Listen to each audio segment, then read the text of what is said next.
Hello and welcome to Social Media for Humans, the podcast that empowers you to do social differently. Your host, Alexis Bushnell, and her guests discuss their experience of social media as business owners, users, and ultimately humans, with insights and advice to help you find an effective and ethical strategy that works for you. Grab yourself a drink and join the conversation. Hello. I am here with wonderful Tanya. Do you want to introduce yourself? Tell us who you are and what you do.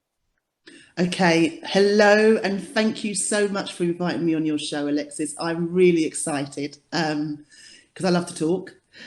My name is Tanya, and my kind of brand is Communication Doctor, so I call myself Communication Doctor. And what that basically does is it's like a doctor for communication, yeah? And what I do basically, I kind of heal in the sense, I don't like the idea of saying I heal you. I don't heal you. I help people and support them to kind of come out of themselves by working on their throat chakra. And I use both the spiritual and also from a coaching perspective, I have certain skills, and I'm a hypnotherapist as well. So I use certain skills to help people to access the blocks. And once you kind of know what the blocks are that are holding them back from saying what they need to say or doing what they really need to do.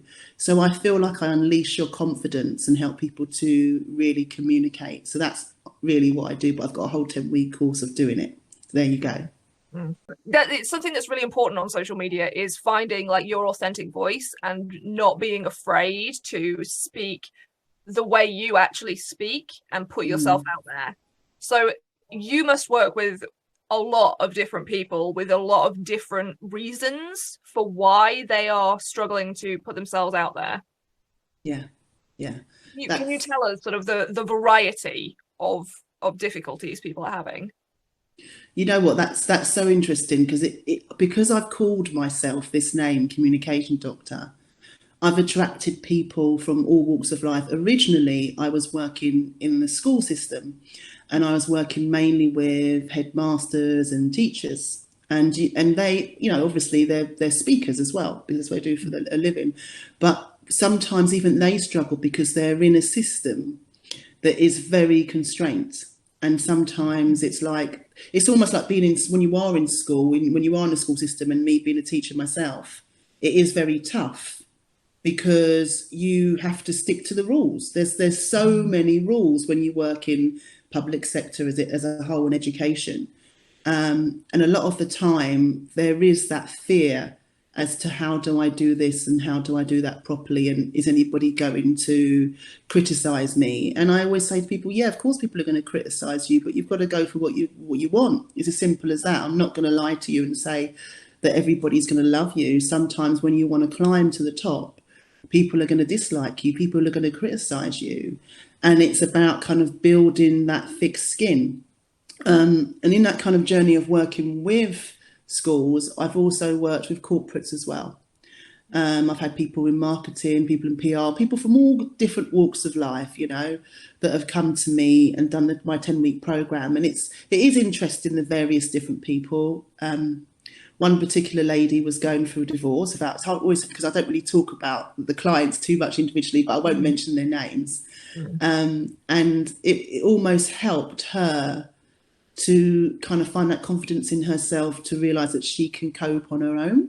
Yeah. And she was a little bit more successful with her company because she just actually built her company, and before that she was working. So it's almost like, it's interesting when people come to me, it's like everything around them is collapsing. So I kind of associate that with the Tower card, you know, in tarot. In tarot there's a card called the Tower, and that's when everything is going wrong. You know, it's like, oh my God, everything's collapsing around you. But I actually think that's a really powerful card, because when everything collapses around you, the only way is up. Yeah. and I feel that's kind of an optimistic way to look at things. You know, you're not going to go any more down, but you've just got to think about how you can climb and climb and climb. And actually in collapsing, there is so much learning. As Richard Branson always talks about, he likes to work with people who have had a failed business, because he says then you can understand what has gone on. And sometimes when you do fail, I hate the word fail, but I'm just going to use it just for this context. But when you do fail and you're able to step back and look at why you failed, that's the greatest learning, because nothing in life is cruising, beautiful and smooth. People that are making out that their life is smooth and cruising is absolute rubbish. That's what we call fake book. Yeah, there's always a bump in the road. And when you dive deep, and especially doing this work that I do kind of from a therapist perspective, I'm always thinking, wow, that person's come in and they look like everything's amazing in their lives. And when I dive deep, there's the cracks there. But the cracks is what make them unique and special. And it's about owning those cracks and actually looking at how those cracks can work for them. So there's lots of different layers with the course, but I do use a lot of creativity to help people to come out of themselves. I do get people to write poems, I get people to paint, because it opens up something in you from a therapist's perspective when you are able to delve into that creative side of you. Yeah. Actually, it's interesting you mentioned creativity, because something that I notice when I am working with people on their social media is this fear to be creative with what they put out there. It's this like, well, I would really like to post these types of things. I'd really like to change the way I write my captions. I'd really like to put out this kind of wacky series of posts, but people won't get it, but people won't like it, but that's not what people want from me. And it makes me so sad, because I'm like, but that's part of you. That's part of your thing. You should put that out there. And yeah, there's going to be people who are like, I don't get that. This is not what I signed up for. But equally, you are going to find that people find you because of that.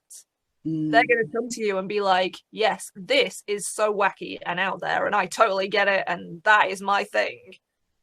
And so there is so much power in truly putting yourself out there, in the weird bits of you, the cracked bits of you, all those bits, and just being like, yeah, this is who I am, this is what you get, because your people will respond to that.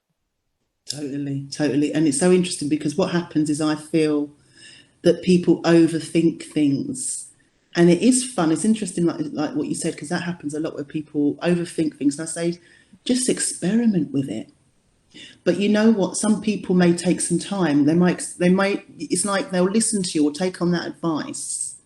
They'll go away, and it may take 2 or 3 months before they start to manifest or put it into action. And it's just because the brain needs time to process it. And I feel that I feel that's okay too. It's almost like when you are working with someone as the coach, or you're working with someone as the therapist, you have to step back and allow people to do things in their time.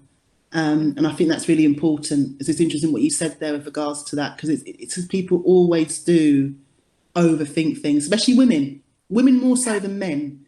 Men will just do it.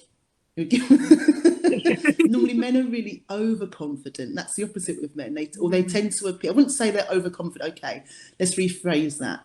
Sometimes men tend to appear overconfident, like they've got it all together. It's probably a bit of a mask. They probably aren't as confident than women. Whereas women, when you talk amongst women, they do tend to overthink things, do tend to procrastinate, because they're just afraid of being judged. We're all afraid of being judged. I think that's just perfectly normal, Yeah. Yeah, no, that is something that I see. I mean, I work primarily with women, and that is definitely the overthinking and the procrastinating sort of because of it is definitely something that comes up.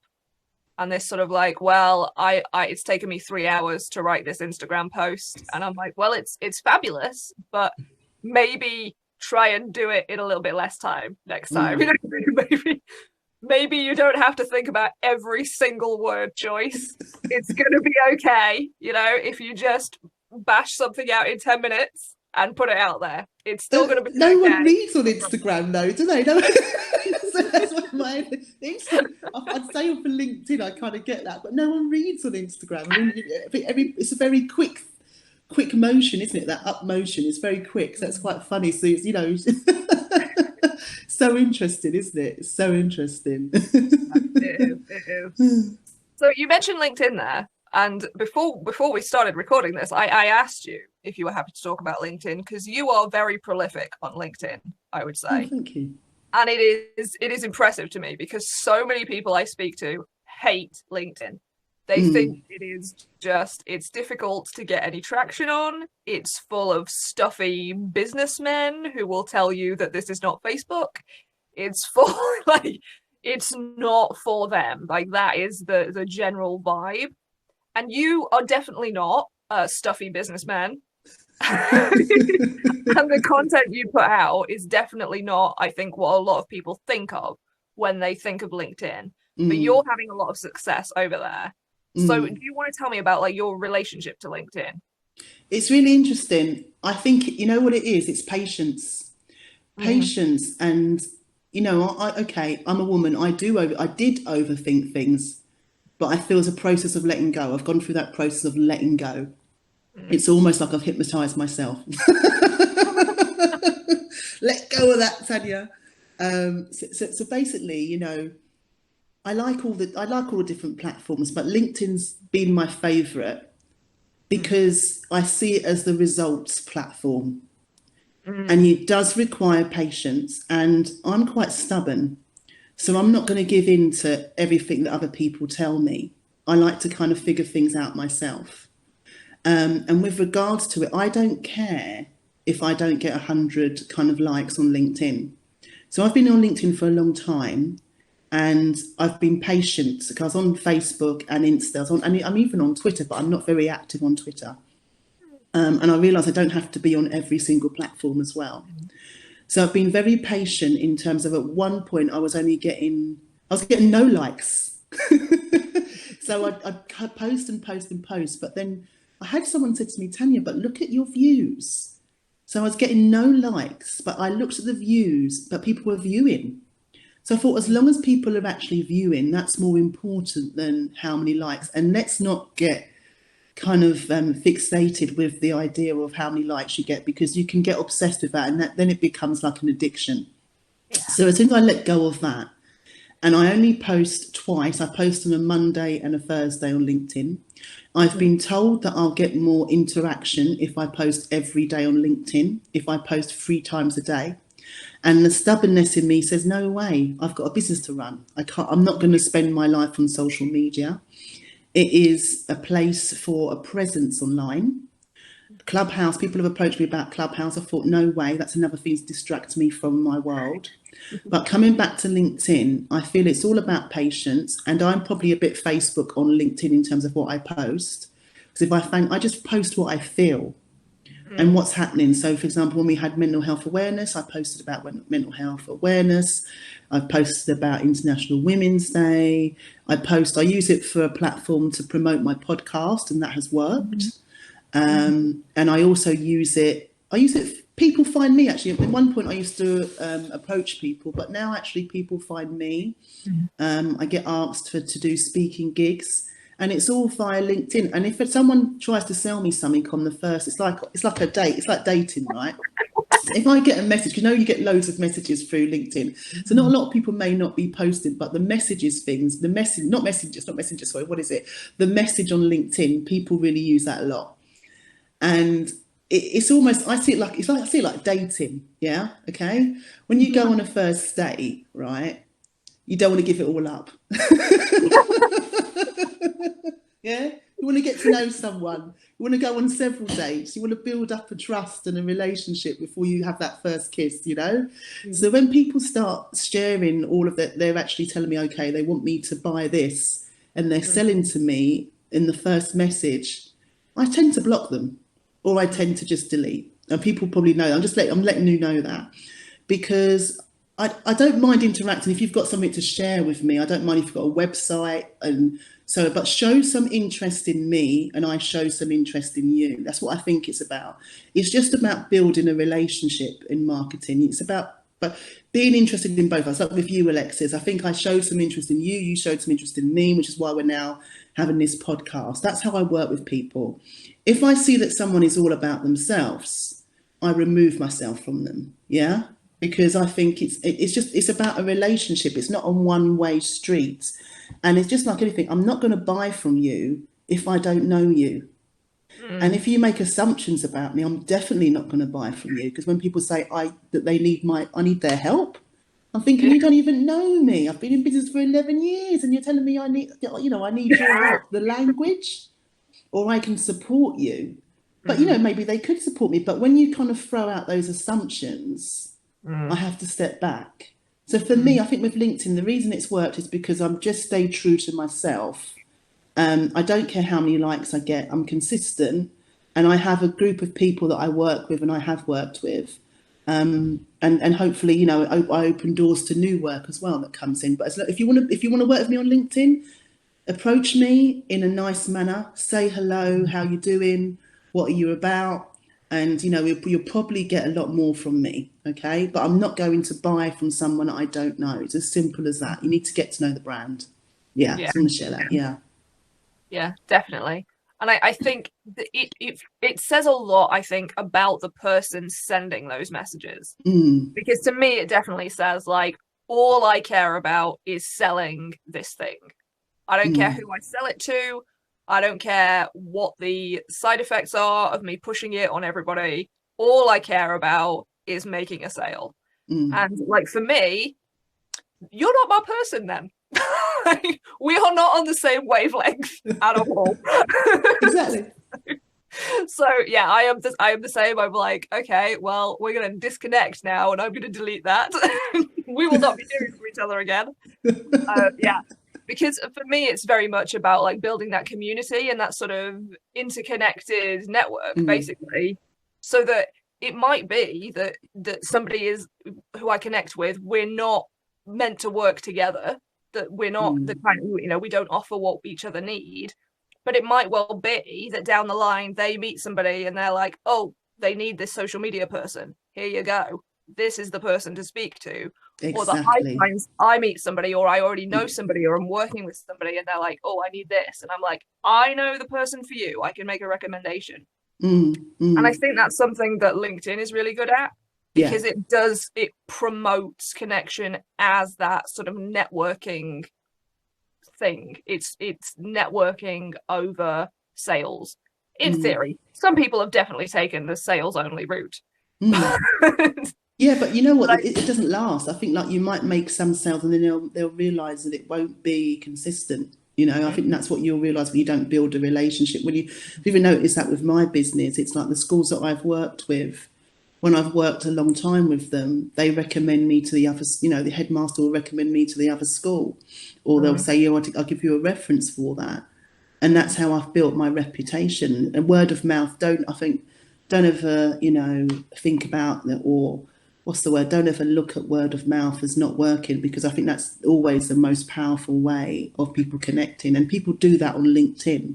And if you're connected to a certain group or a networking group, you'll also let that person know. And I think you never underestimate who you meet, because some person maybe present themselves like me. My brand is communication doctor, but my background is teaching. Yeah. So there's lots of different strings to my bow, and there's lots of different people that I know. So when I realise, I think about myself when I approach people or speak to people, because they may be having one face and there could be something else they do. So it's always good to have that conversation. And I also believe in the power of serendipity as well. So I feel when people come to me, that is the universe bringing someone to me for a reason, whatever it's a good or bad reason, I don't know. But I always like to explore and have the conversation, because it may be that someone's sister or someone's brother or someone's friend really may need my assistance. You just don't know. So that is the power of networking. So you don't want to totally dismiss somebody. But then if someone is rude, that's something else. Like with the sales, I find it rude when someone just pushes all their stuff on you and is self-absorbed. Like me, I don't want to work with those people. But if someone's like-minded and we can have a conversation, then yes, I'm open to that. And we can choose. I think that's what people don't realise. You can choose in life who you want to work with. You can say no to people. The power of no is so important. And, for me, it's changed my life, because before I was a bit of a people pleaser. And when I say no now, I feel empowered. And actually, it opens more doors when you say no. That's what I realise. It does actually open more doors. When you say no to what you don't want to do rather than saying yes to what you want to do. If you don't want to do it, it's not going to work. You know, if passion's not there, it's not gonna work. Yeah, that is so true. And I think for in all aspects of life as well, especially business, but yeah, in all aspects of life. And I've definitely found that myself, is that the more things that I'm like, no, that is not for me, I don't want to do that, the more opportunities open up in areas I'm like, yeah, that is what I want to do, actually. Hooray. So it is, I think the thing is, it's easy to sort of get into that headspace where you're like, but if I say no to this, I'm saying no to money, potentially, maybe a long-term contract that might be really, really helpful. And it is so hard to find that point where it, like, you have the ability to say no, because you know you can float yourself without it. But you're just like, it is so hard to say. To the first few times, I think it's just like, oh, I can't do it. Exactly. No, you're right. And it's so funny because I read Shonda Rhimes' The Power of Yes, and I had a year, I think it was about 3 or 4 years ago, when I wrote on LinkedIn, I've just read The Power of Yes, I'm going to have a year of yes. The year of yes or something like that. I think it was a year of yes or something, Shonda Rhimes. And I did have a year of yes. My God, was that the best lesson ever. Because the following year is the year of no, and I've never gone back.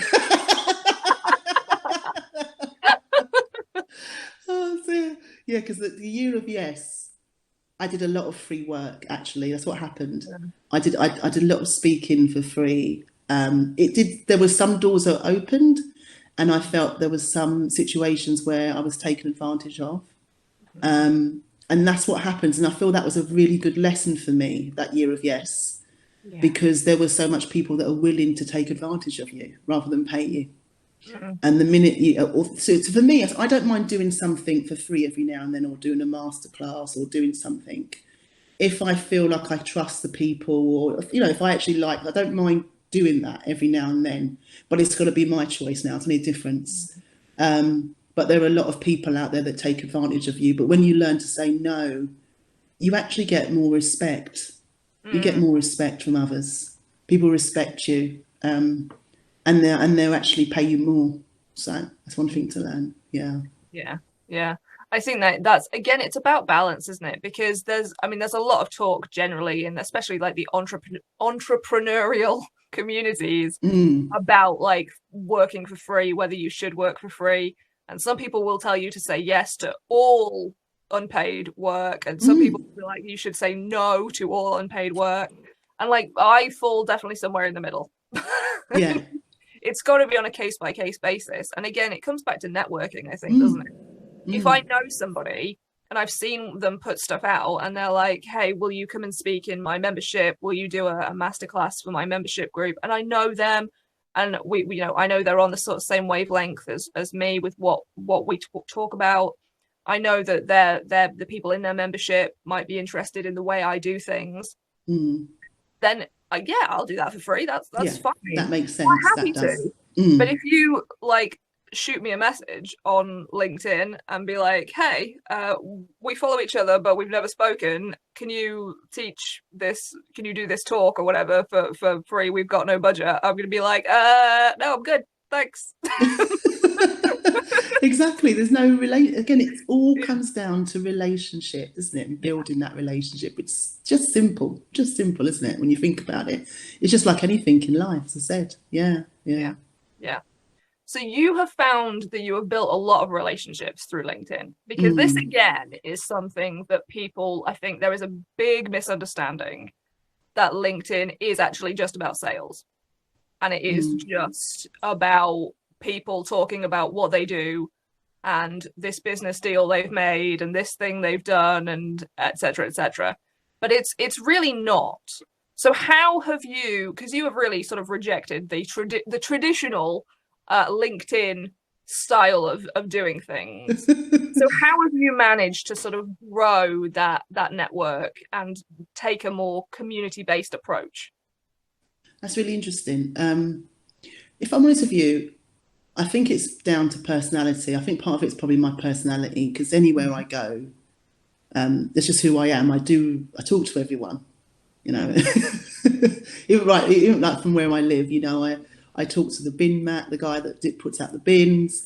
I'll talk to the local grocers. I talk to everyone. So even like in my community, I'm known. Yeah, I'm that sort of person that smiles at everybody, and don't have a full blown conversation with everybody, but I say hello to everyone. Mm. And I suppose that I've done that a little bit on LinkedIn in terms of some of the people I've connected with. If I'm interested or it's something that I don't know about, because I'm a very curious person.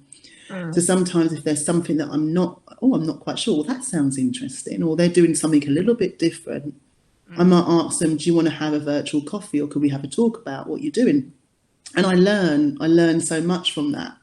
And also, I'm also involved in various different networking groups as well, which I have been invited, because people invite me to things all the time. But actually, if I'm honest with you, part of that is LinkedIn and part of that is the podcast as well. Because I've been to people's book launches. I've been to people when they're launching their businesses or they're launching something new, they invite me. And I feel, especially if they've been on my podcast, that's quite nice. So the podcast is a great way of building networking as well with people. And also it's a good way of connecting with people who could potentially be clients for you as well, and collaborating. So I think if I'm honest with you, it's a mixture of the two. Because when I started with LinkedIn, more engagement, it was when I had my YouTube channel, which wasn't that successful, to be honest with you, or hasn't been that successful. But my podcast has, on a different level. And I think it's because it's on various different platforms. And, it approaches, but I think also it takes time to build something as well. Yeah. And my approach is different, because I realised on the YouTube channel, my style was slightly different in terms of what I was doing, even though I was interviewing people, but it was more about them. And in the real stories, it's more about the relationship between myself and them and the conversation. And also the real story, because I'm very much a lover of seeing the bumps in the road and the success as well. So the dark and the light. I'm a lover of Carl Jung as well, that kind of talks a lot about your shadow side and your light side. So I think I've managed to build that up because of my personality. And also just knowing yourself as a person. I don't really care what people think about me. I've got to that stage that, well, okay, I do care to a certain extent, all right. But just generally, you've got to let go of that a little bit. Yeah. And if you post, sometimes I might post and I get two likes. It's fine. It's not a big deal. I'm just putting stuff out there. Some things will get more interaction than others. But for me, it's more the relationships that I've built. And I must say, I have got some beautiful friendships which I have built on LinkedIn. And, they started off with just working with people, but I find like-minded people, and I'm actually, we've become friends where I talk to them regularly and collaborate regularly. And that has all happened through LinkedIn. So there's a lot of power in it, but it's just how you approach it. And if you've got that attitude, some people just want a business. If you want to sell quickly and you're impatient and you don't want to build a relationship, LinkedIn probably is not the place for you, but not a place for anyone, because what I've learned over the years I've been in business, that's what business is about. It's about building relationships. I keep pulling it back to. And if you want to get rich quick and sell quick, it's a totally different energy. So you might be successful. It might really work for you, but it depends also what your product is, because my product is about people and therapy and connection. So it needs that relationship. So if I was probably selling, I don't know, oil of Ulay, maybe that would work. But so it depends on the product as well. I think you have to bear in mind what the product is. Yeah. But my brand is me, so I'm just myself. Yeah. Yeah. No, I think it is sort of like you say, what you're offering will make a difference. But I do think it comes down to you, like what you put out is what you're going to get back to a large degree. So you put out a lot of like interesting, like really thoughtful, deep posts. Oh, okay. And go out there as well. Well, you do. I thought, what do you do? I don't even think about it like that. But yeah, it's interesting. Yeah, it probably is deep. It is, because it's just me. That's my personality. It's what I'm interested in. Yeah. And so there is. You invite people to think. That sounds like a really weird sentence, but you do. I like it. You invite people to think, and you sort of questioning people without in an open way, rather than being like, hey, do you think like this? You're wrong. It's just like, hey, maybe there's other ways to think about this. Have you thought about this a different way? Have you? And you kind of open the discussion like that with people on their own, and then also that opens the discussion in your comments and that as well, I think. Yeah. That's interesting, because sometimes I might get, say, 10 likes but 19 comments. And I think that's really powerful, because I like it when people comment more, because there's sometimes where people hardly comment, and then when they do, it's like everyone's having a conversation.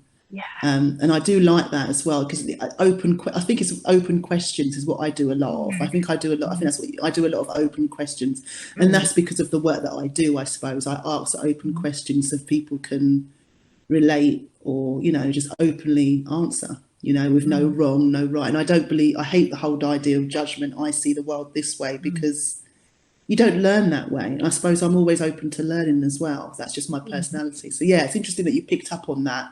And the more I think about it, I don't necessarily go out my way to do it, but that's what I do. I do ask open questions, and that works for me. But again, I think it works because of the nature of what I'm doing. Yeah. But I always would say, if I'm coaching someone or working with someone, it will depend on what their business is as to what kind of post they put out that works for them. Because some people will put long essays, man. For me, I'm not. If someone's got like 4 or 5 paragraphs, I'm not reading it. Right.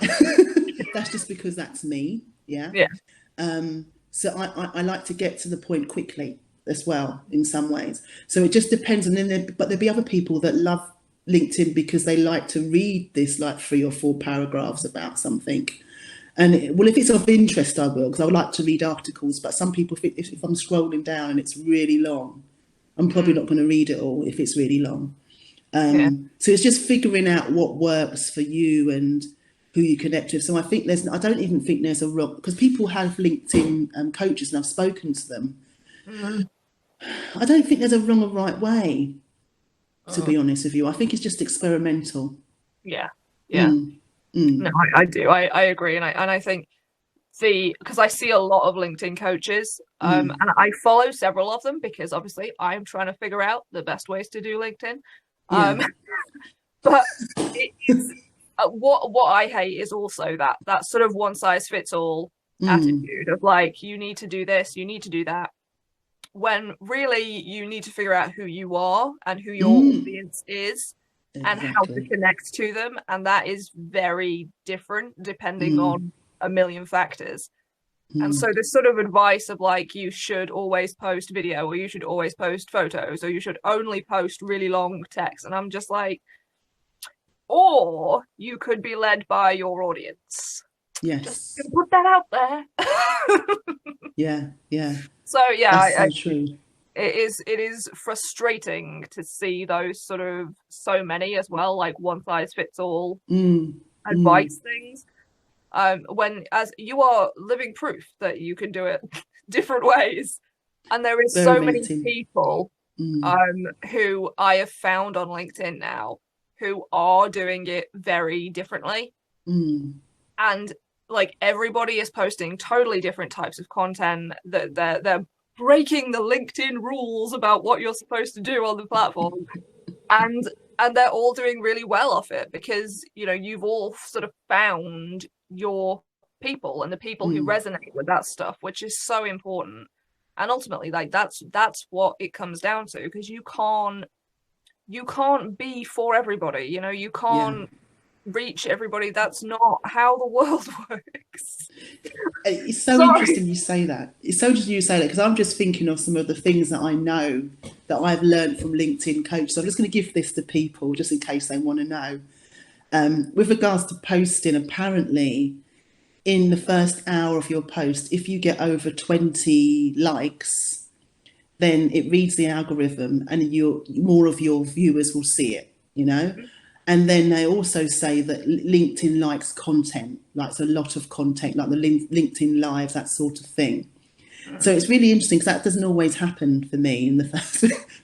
But there are actually, I know there are people out there, there are groups, because I've been asked to follow them and I haven't, because I will scream the houses down, because I'm all about authenticity. I don't buy likes, but there are actually groups out there. And I've heard about this, where They are groups that will support people so they get those 20 likes in the first hour. So when someone posts something, they tag them and they get the 20 likes in the first hour. Now, I don't do that. I do tag people, but I don't do that. Because for me, if I tag you, it's up to you whether or not you want to respond or not, because I'm coming from that authentic place. And I would hate to know that you're liking my stuff because you're in a group rather than because you actually like it. So for me, that is just like, nah, that's just too fake. But there's a lot of that goes on, actually. And then obviously they get more traction for their particular post. So it's a very much a fake world in terms of what is happening. And we may be looking at people and seeing, okay, this person's doing really well. But there's so much interesting things that go on. I've learned over just doing this podcast and speaking to people and speaking to LinkedIn coaches about all these different things. And I just find it fascinating. But I just want to say here and now, I don't belong to those groups. As soon as I see it, I walk away because I'm authentic and I don't care. Sometimes I'll tag people because they're people that I know and I think they'll find this particular thing interesting. I never tag the same people either, unless I know they're really interested in my podcast or they listen to the podcast, I will tag them. But I try to come from that authentic place where I'm not paying people to like me in the first hour. Yeah, It either works or doesn't work.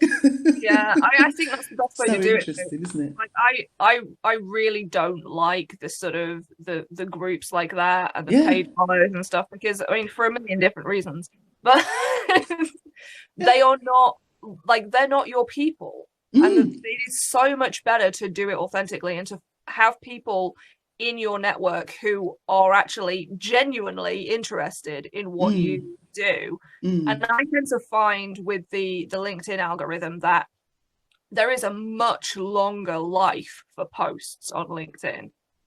So for all the people who say, like, you need to post 3 times a day, I think I see posts in my feed from 3 weeks ago because suddenly they've got traction on them. And I think, well, why would I want to post 3 times a day when these people are posting once a week or whatever, and 3 weeks later I'm still seeing it? Like, that is very different. So it frustrates me to see that sort of playing of the system. I feel like it limits your authentic reach as well. Yeah, exactly. Because people will notice. People are going to spot that people are not, that they see the same people liking your stuff. They see the same people commenting on every single post. Like, they're going to twig, especially when it's sort of, I tend to find that they're very generic comments if they're leaving comments as well. Whereas I see, yeah. Because I have the same people. I will have there's a group of people I think are the same people that kind of like my post, but I all know them and they're quite genuine. So but like I think the difference with answer, the difference with the comments tends to be that the people who are really engaging with your content are answering the questions that you've asked, or they're giving their own perspective or sharing their story. And the sort of the group of engagement people are just like, great post, love this. And I'm like, yeah. They've actually started putting that on LinkedIn. Have you noticed? They've actually started making those suggestions. So when you click on the comments, you can click that. But I can't do that because for me, that again is so unauthentic. I can't because I'm just like, no, that's not right.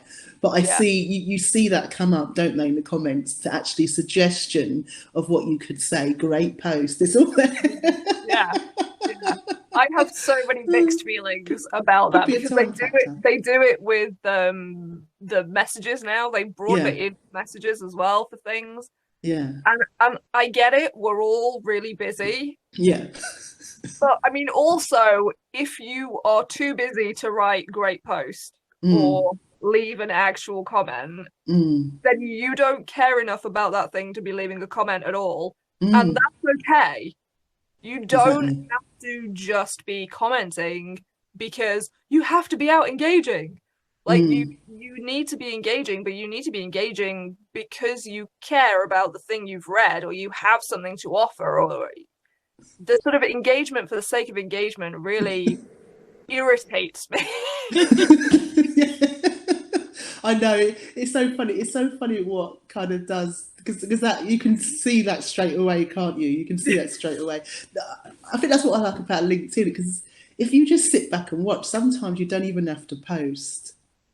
Like, you know, sometimes I'm sort of person that goes into LinkedIn on my lunch break. You know, I will pop in if I'm sat on my lunch break and have a little scroll.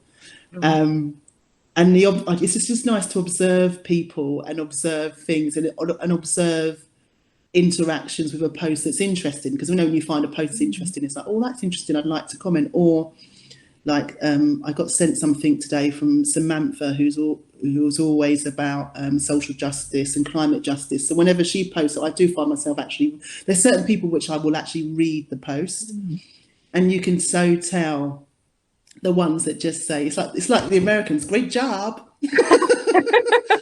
They're kind of doing that, great job, okay. Just keeping it really simple, and so you can see, it's almost like you can see who's genuine and who is, in fact, I'm going to use the word fake, I'm sorry, who's fake and who's genuine. You can see it a mile off, really. And as you say, those people aren't your people, because the people that are genuine are really interested in your stuff and could potentially be your clients. And that's why you don't want to get involved in all those groups that are just going to like something, because it's not going to work. It's not going to work long term. They're not going to be your clients. Yeah. Simple as that, isn't it? It is. It really is. And actually, talking about sort of networking and stuff, I read as I was getting prepared for this interview, I got an email from your mailing list that you. Oh, did you? Oh, brilliant! Oh, yeah. Excellent.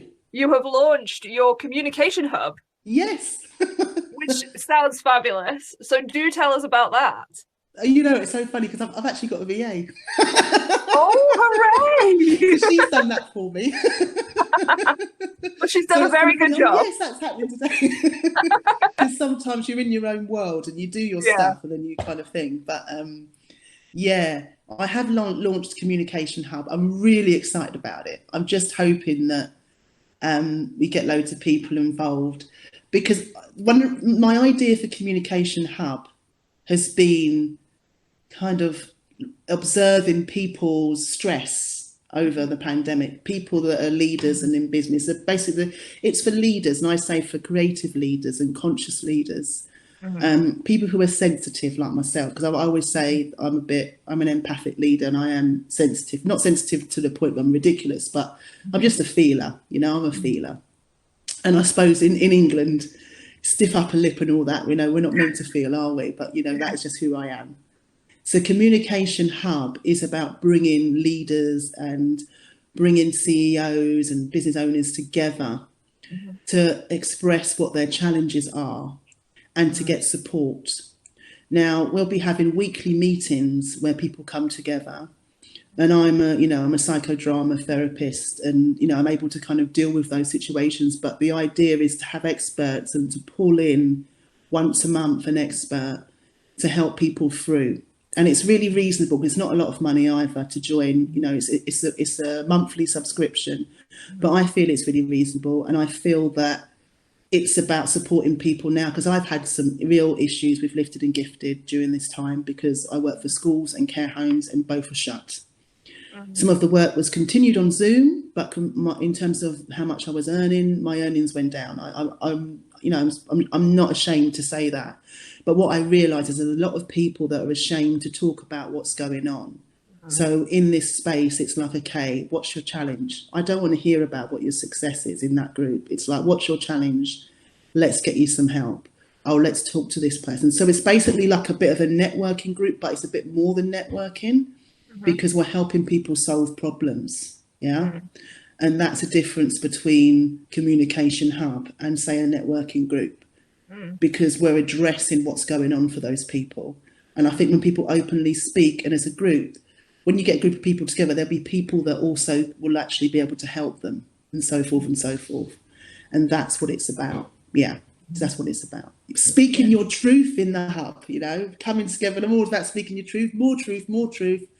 Tell us, we can help. We don't speak enough to get the support that we need. So that's what that's about. Yeah.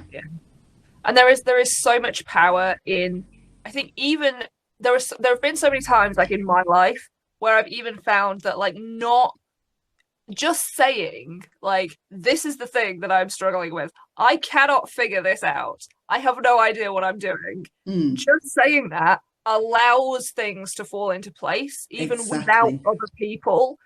So it is so powerful to be able to just have a space where you know you're not judged. You can say like, help, I have no idea what I'm doing. Oh my God, this awful, terrible thing has happened. My business is falling apart.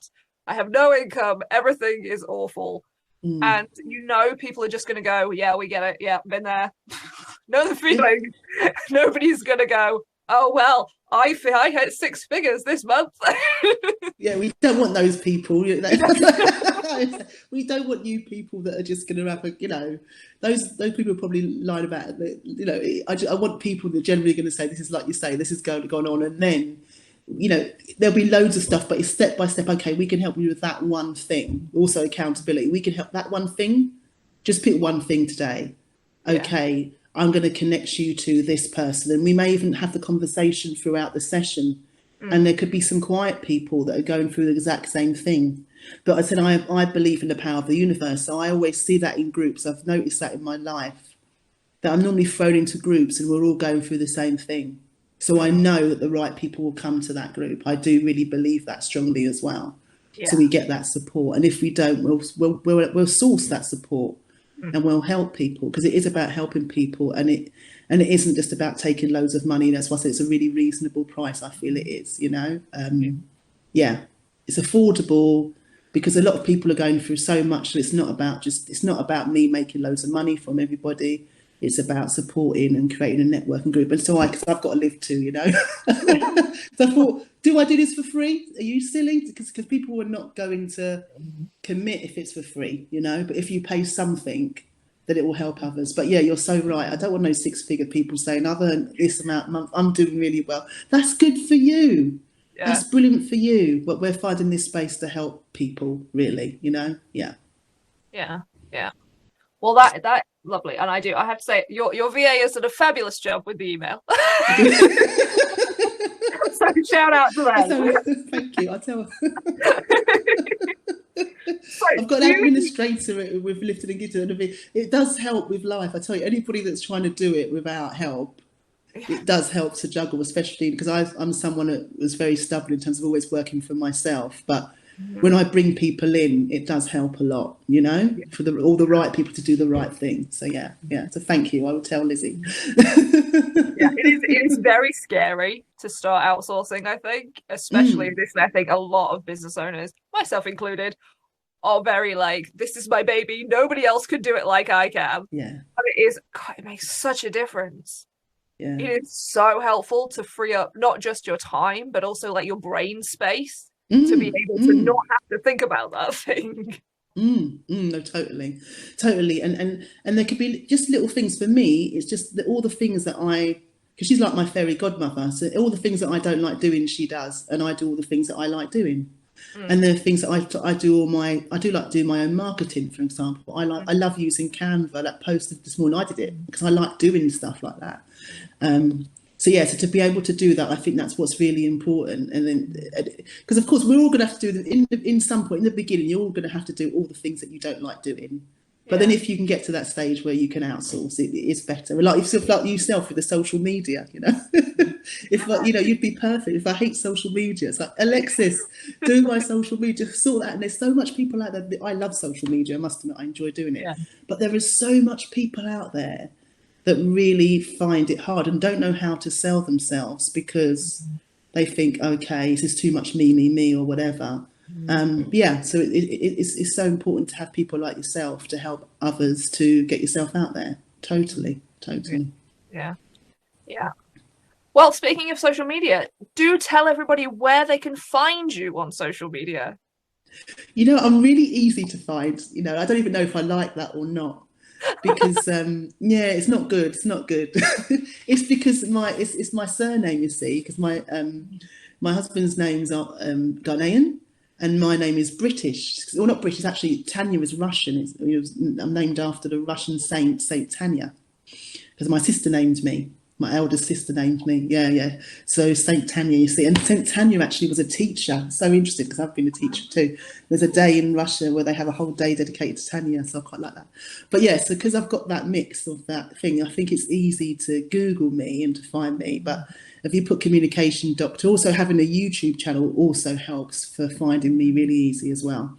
So yeah, just Google me, communication doctor. And if you want to join my hub, communicationdoctor.co.uk. Go straight, have a look at my website, which I've just cleaned it up, because before I think it just needed some work. So I've cleaned it up now. It's up to date. The hub link is on there as well. If you want to join my hub, anybody's welcome. If you're going through whatever you're going through, as I said, as long as you're not stuck up your own arse and you're down to earth, then we'll invite you in. But I'm just saying that's just me, as long as you are just genuine and you want help, we are here to help, we are here to support, and that's what it is. And because I generally love to see, I suppose it's probably my teaching background, I love to see people grow, and I'm a lover of plants as well. It's like a plant, it's like planting a seed, watering that seed, and I see that with people, and I love to do that. I genuinely love to do that with people and people around me. So it'd be great that we can offer that support, because I hate the fact that anybody's struggling out there. Loads of people are struggling, and I hate that, and I want to help people. But I also said there is a cost there, because we all need to live at the end of the day. But yeah. Cool. Yeah. And I will drop all the links in the show notes so that people can come and find you even easier. They won't even have to Google. It is easy, but just Google me. It's easy. Yeah, you're right. It's always good to make it easier. Always good to make it easier. Yeah. Well, thank you very much for being here. It's been lovely to talk to you. It's been lovely. It's always nice to talk to you, Alexis. I love your genuineness, and I love the fact you just tell it like it is. That's my kind of woman. Just tell it like it is. Tell it like it is. Stop saying now. Thank you. It's all about that. Yeah. If you want more regular reminders to find your own way to use social media, follow Alexis on your social platform of choice. All the links will be in the show notes. Until next time, be a human.